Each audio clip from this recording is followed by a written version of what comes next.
You've probably seen it on Instagram, sleek glass pods glowing blue, influencers lying inside wearing oxygen masks, claiming they are reversing aging. The captions read like sci-fi marketing: cellular regeneration, biohack your body, 30 minutes to eternal youth. Welcome to the Hyperbaric chamber, the latest must-have accessory in the billion-dollar longevity industry. But does breathing oxygen under pressure really rewind your biological clock, or are we all just paying to breathe expensive air? Before we dive into the chamber, let's travel back. Way back to the 1600s, a British physician named Henshaw built the first domicilium, a pressurized room he believed could treat everything from scurvy to madness.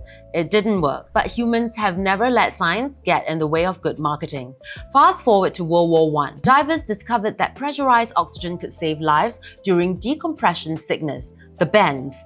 That's the birth of HBOT, hyperbaric oxygen therapy, and in medicine, it's been a lifesaver ever since. Here's the real science. HBOT involves breathing nearly 100% oxygen at pressures about 2 to 3 times higher than normal atmosphere, what we call 2 to 3 ATA. At those pressures, oxygen dissolves directly into plasma, not just red blood cells, supercharging tissues with up to 15 times more oxygen than normal. That extra oxygen triggers angiogenesis, that's new blood vessel growth, boosts fibroblast activity, and fights anaerobic bacteria.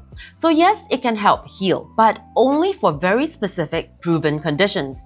The FDA and Undersea Hyperbaric Medical Society, UHMS, approved HBOT for short, boring list of conditions: carbon monoxide poisoning, gas embolism, crush injuries and radiation wounds, necrotizing infections, certain diabetic ulcers, compromised grafts and flaps. That's it. No biohacking longevity, no detoxifying cells, no oxygen facelift. But then came the biohacking boom. Somewhere between cryotherapy, red light masks, and NAD drips, HBOT chambers became the new wellness status symbols. Longevity clinics started sprouting everywhere, from Beverly Hills to Bangkok, offering packages called oxygen rejuvenation or age reversal therapy. Pressures? Often just 1.3 to 1.5 ATA, the so-called mild HBOT. Sounds fancy, but physiologically, that's not much more than taking a deep breath at sea level. Marketing calls it cellular oxygenation, science calls it not enough pressure to matter. Now, every influencer referencing HBOT for anti-aging will eventually quote one study, the 2020 Chai Ling trial from Tel Aviv University. They claim that after 60 sessions of HBOT, 5 days a week for 3 months at 2 ATA, participants showed a 20% increase in telomere length and a 37% drop in senescent immune cells. Sounds revolutionary, right? But here's what most headlines forgot to mention. It was a small study, only about 35 people, no placebo control, no blinding. And even to achieve these results, we're talking about 5 days a week for 3 months. Well, that's commitment. I have a feeling if you're going to commit 5 days a week for 3 months to, say, light jogging, you may see a substantial improvement in a lot of other metrics. And telomere lengthening was measured in a limited subset of immune cells, not across all body tissues. In other words, interesting data, but not proof that HBOT makes you younger. It's like measuring a wrinkle on one cheek and declaring the whole face 10 years younger. When researchers review the HBOT literature, here's what they find. For wound healing and radiation injury, moderate to high quality evidence exists. For stroke, dementia, TBI, or aging, evidence is low to very low quality. Small sample sizes, poor controls, and lots of commercial bias. And for beauty and skin rejuvenation, practically anecdotal. Translation: HBOT works, but not for what wellness influencers think it does. That's not to say people don't feel better after a session.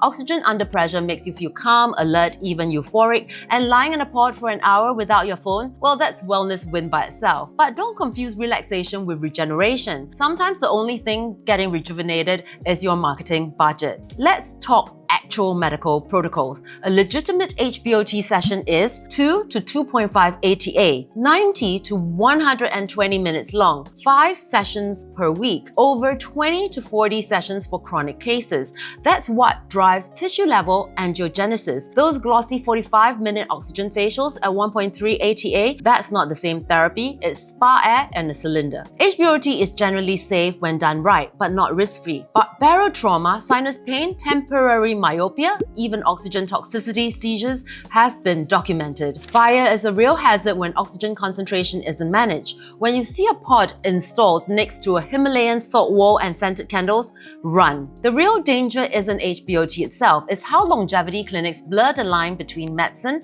and marketing. By hijacking legitimate science, they sell the illusion that aging is a disease to be cured, one oxygen bubble at a time. But biology is not a brand, and healing isn't something you can automate with a USB port. Here's the truth. HBOT is one of medicine's most elegant tools when used correctly.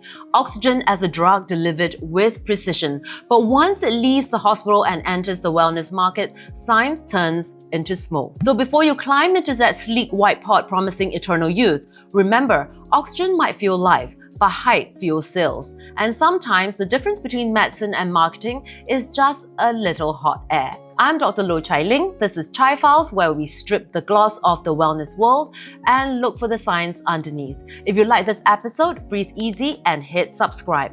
Your cells don't need another miracle cure, they just need the truth.